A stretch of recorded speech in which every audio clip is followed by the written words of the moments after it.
23 départements français déjà concernés par des restrictions liées à la sécheresse.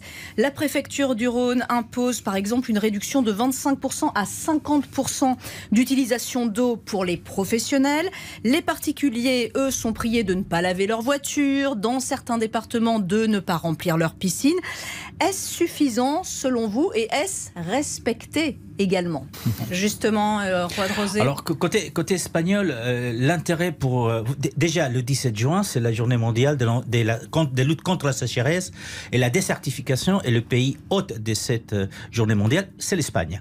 L'Espagne, dont la ministre de l'écologie est vice-présidente du gouvernement. Alors, l'Espagne, effectivement, connaît les problèmes liés à la sécheresse depuis longtemps. Donc, il y a des politiques nationales, publiques, qui ont été mises en place. Vous avez dit des gestes comme celui de ne pas laver la voiture et pas remplir sa piscine en été. On a le droit de la remplir avant, parce qu'après, les pompiers se servent justement des piscines pour aller éteindre les feux qui se déclarent un peu partout. Donc, en Espagne, c'est un problème qui est réel. On pense tous au centre de l'Espagne, à l'Andalousie.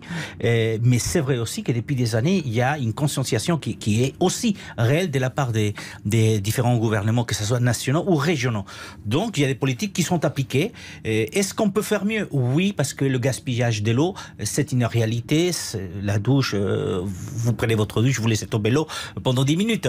Donc c'est vrai qu'il faut continuer dans ce sens-là, mais je pense qu'un certain nombre des pays du Sud, donc l'Espagne, j'imagine que pareil pour le Portugal, on fait quand même des efforts, et c'est des politiques aussi bien nationales que régionales qui sont suivies souvent par les citoyens.